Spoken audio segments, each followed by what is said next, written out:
Welcome to the Agronomy and Farm Management Podcast. I'm Amanda. And I'm Elizabeth. Thanks for joining us today. So today we're talking about cover crops again, and we've got a couple farmers here with us, part of that cover crop champion grant that we talked to Tim and Linda with a couple episodes ago. So we've got Jack Summers and Tim McDaniel, both farmers in the Champaign County area. So I'll have you guys introduce yourselves and tell us a little bit about your farms. Jack, why don't you start? Okay. Well, I farm out northwest of Urbana mostly, and then another 200 acres over east in Champaign County. It's totally different soil types than what we've got where I farm mostly along the Mad River Valley. We farm about 700 acres, corn, soybeans, wheat, a little bit of hay, raise some pigs. We're doing Berkshire pigs for specialty market. We've been 100% no-till since 1995 and actually started no-tilling back in 83.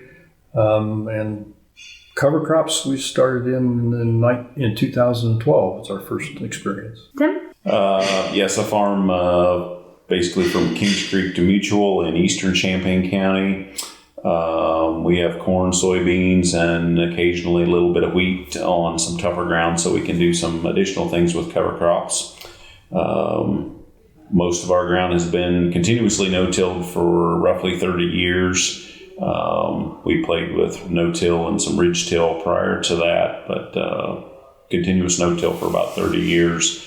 We've been using cover crops for close to 20 years. You know, we dabbled in it for a little while and then went, all of our soybean ground was cover crops for about 15 years now, and we've been cover crops in our soybeans going to corn for 5 or 6 years now, as well as some continuous no-till corn with cover crops.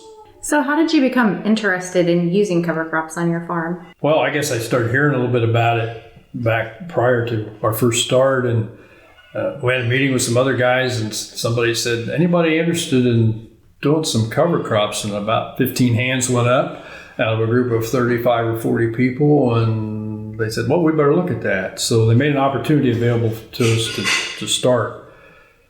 So at that point, I was concerned about erosion and on particularly this rolling farm we've got, and I was concerned about nutrients being lost that weren't used, particularly at home, because I'm really close to the Urbana well field. So that's a concern with nitrogen there. So first year we flew some annual ryegrass on and didn't do so good, but didn't do so bad. Decided to do it again. And next year we did a few more acres and ended up by 2015, 2016 doing all of our acres 100% with the cover crops. About 20 years ago, we were continuously no-tilling. We were still having some erosion issues and felt like we needed to do something with that. So we started with a fertilizer buggy and bin run wheat on our more erodible swales on our rolling ground to try to control the erosion in those swales. We kind of liked what we saw and thought, why don't we take this a step further, and had a couple 10-acre strips aerial applied in the fall in standing crop. And then we planted into those in the spring, just kind of right on across the field, just like we did everything else.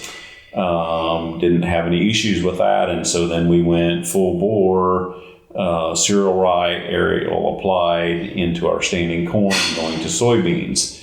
And then after we, played with that for a few years, we decided, okay, we need to try to figure out how are we going to do this in soybeans going to corn. So then we've started planting a 5 or a 6-way mix of cereal rye, crimson clover, hairy vetch, rapeseed, and peas in our soybeans going to corn. So you're using an airplane to fly that on. And Jack, you have a precision spreader that you're using. Yeah, we didn't like what we were getting done with the airplane, at least where we were, and maybe it's our timing. It's got to be just about perfect to get the good stand, particularly in soybeans. So we learned of a precision spreader, went to see it work, rented it for a while, and decided to buy one of our own. And so everything we do after corn and soybeans is done after harvest with the spreader. We have to put on a little bit more seed to do it, but we're getting good stands for the most part if the weather holds and we can get things going. And then we start growing some wheat, and we drill after the wheat is harvested with a kind of a mix to get us ready for corn the next year. Yeah, so you both started with cereal rye, and you mentioned you've moved on to some mixes after wheat, Jack, and you've done some mixes as well. You've done a lot of mixes, Tim. So what's kind of been your guys' progression from cereal rye to doing a little bit more? Well, mine is primarily trying to get more variety of species to improve the soil health. We began to learn that the soil health was going to really improve, and maybe that was the biggest thing going rather than what we started out to do. And so after wheat, we get an opportunity to use some of the freeze-out stuff. So we're putting radishes in to take care of hard pan, and we're adding some clover to grow nitrogen for the corn crop that's going to follow, and throw some oats in it to get us another species that will go with the volunteer wheat or volunteer rye in our case that after we harvest it, that's still left on the field, that always comes out the back of the combine, and regardless of what you think, it's still going to grow. Yeah, for us, once we saw what we could do with cereal rye, we started to look at, okay, what's next for us? What else can we do? What kind of other benefits can we achieve?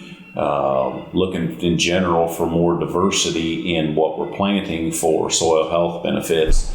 But then when you start to study different plant structures, different root structures, and the things that each of those species brings to your mix, you can accomplish a variety of things all at one time, because each of those plants, some offer you shallow, soil structure changes. Some of them offer deep rooting to break up compaction and hard pan. Some of them will grow nutrients for you. Some of them will bring up nutrients from deeper in the soil profile, and when they die, they release those back to the soil surface. So then we just kept, what can we do with this next? What else can we accomplish by diversifying our plant species? I like that concept of you've got the problems that you've identified, and you're kind of building almost a prescription based off of the cover crops you're picking to address those needs. I think that's a really cool way to look at it. A lot of concern people have when getting started with cover crops is the challenges they face, whether that's getting established, or a big concern is in spring, what do you do with it? And I think it depends on what you're planting, of course, but what are the challenges that you guys have faced, and how have you overcome those? One of the things for me, it's a whole management thing, figuring out how to get everything done and when to get it done, and conditions are that year that makes it a little different, so you do things a little differently. Probably the biggest concern, assuming that I got a good crop established, is when I'm going to terminate it and how I'm going to terminate it to get the cash crop that I'm dependent on for my income. So we try to go a little bit early, and we haven't got into a lot of planting green like Tim has, and he's had good experience with that, and we need to be moving that direction. But we're just trying to decide when we're going to terminate, what the weather's condition is going to be. Am I going to leave it for a while in order to dry out the soil more, or am I going to take it now because it's going to be a dry period? And when am I going to plant? And can I plant in April like I like to, or am I going to have to wait until whenever, like the last 2 or 3 years have been? So it's constant adjustment. I think our biggest issue, the management issue, is deciding when to terminate. Mm-hmm. Yeah, and I would agree with Jack on all of that. But the one thing I think is important to look at here too is that we make, especially in the spring, there are a lot of things coming at us pretty fast, and we have to make changes on the move, kind of thing. But no matter what your tillage, no tillage, strip till, cover crops, no cover crops, when to spray, what to spray, how big are the weeds, if you've got to do a burn down. We're doing that every day, and it just changes the question. But the question is always there. We've always got those decisions to make. It's just a different decision. But I think you continue to do it because you've seen some benefits. You both have mentioned those when I've heard you talk, whether it's soil health. Jack, you've mentioned a particular incident where you saw drastic control of weeds in one of your fields. So why don't you touch on the benefits for your farms that have really come out since you've been doing this? Well, I think the biggest benefit is it's made our soils more resilient to whatever the impacts are they're going to be. If it's too wet, we create better water infiltration. If it's too dry, we manage to hold water for a longer period of time.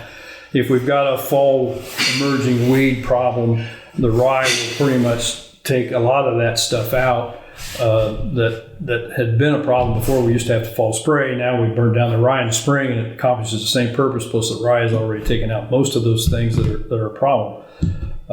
So those are some of the benefits, and then the whole soil health thing. We just keep thinking that we're building more organic matter, that we're getting better at doing what we're doing, and we're getting better yields as a result of it. And I'd like to think we're getting higher quality product, but I can't say that. I can't testify to that.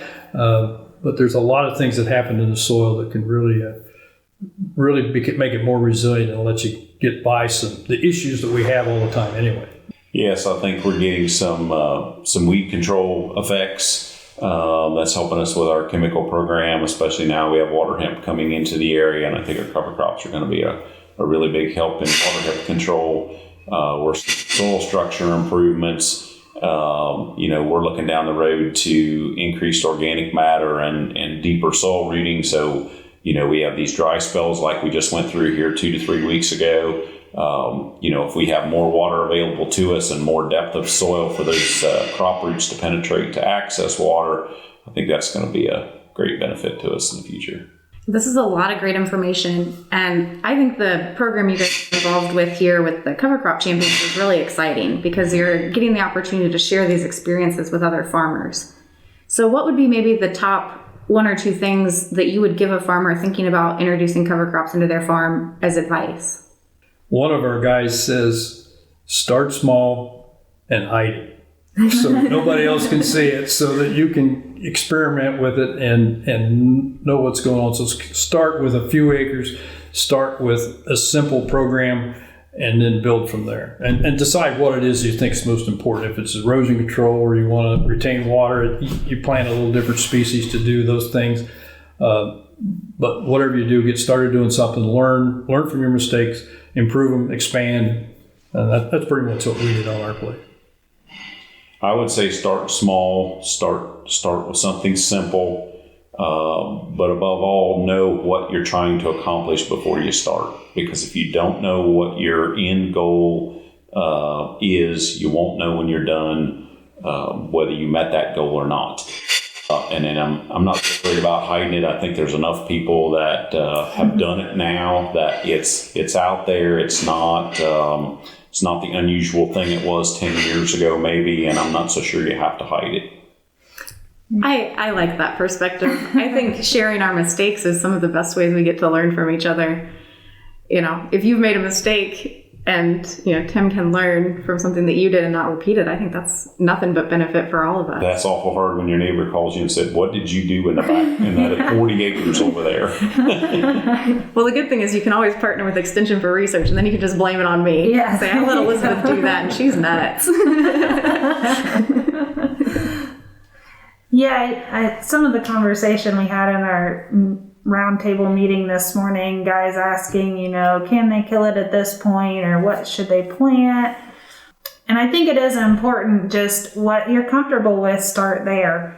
If you don't want to deal with spring at all, then plant something that winter kills, and at least we're getting something out there, and it's better than nothing. And then you start to get more comfortable with it and can build from there. And I think that's where all of our champions have started. Simple, and then build up, and start somewhere, right? So one of the other concerns, especially with current crop prices, is the cost. There's a bunch of these materials or seeds, and you guys have been in it long enough. You kind of know what your cost of seed is, what your application cost is, but you've also seen the benefits. Maybe it's a reduced spray that you have to go across one less time. So kind of where are you at with the cost and economics of it? Well, with what we're doing, we're using a combination of wheat and rye after all the soybeans and corn after harvest, and we spread it. So our seed cost on that is somewhere in the neighborhood of $8 to $9 an acre. Our spreader, we can do 60 acres an hour, so we can get it on pretty fast, and it doesn't take a lot of manpower or a lot of equipment, although it's a specialized piece of equipment. That's another $7.50. So that one, we've got $16, $17 an acre in for what we're doing after wheat, but we use the three-way seeding I'd mentioned earlier, and that runs about $30 an acre with the drill being used to seed it, which costs more than our spreader does. The return on that is, we get the equivalent of about 30 to 40 pounds of nitrogen for next year's corn crop. So it's kind of like corn after soybeans in terms of our nitrogen. So we're saving some fertilizer there we would if we were just planting corn after wheat. And we're getting that improved penetration with the root system that's giving us more water infiltration and again, saving us some water that's going to make us maybe as much as 7 bushel an acre, if we can up our organic matter a little bit in corn, just in the water holding capacity of that corn. I think Tim has mentioned earlier, it's like 27,000 gallons per acre that an inch of or a percent of organic matter will hold. And every time you build that up, that's more crop. And this time of year, an inch of water is just almost invaluable sometimes. Right. I mean, and you might get that inch effect more than once. I would just say, if you're concerned about tough economic times and you're, this is granted that you're already doing cover crops and you've put that into your budget, that you can look at different species. And we've gotten kind of to the point where we figure out how many seeds per acre that we want to plant. If you were seeding a commercial crop of wheat, you're going to plant 1.2, 1.3 million seeds per acre or something. So you can use that as a kind of a jumping off point. That's what we did for cover crops. So, maybe we're going to plant 800,000 or 900,000 seeds an acre of some combination to get us a mix to plant. So if I need to cut my cost, then I can go and I can say, okay, well, radish is kind of expensive per pound. So I'm going to take 2 pounds of radish out of my mix at X number of seeds a pound. That's so many dollars.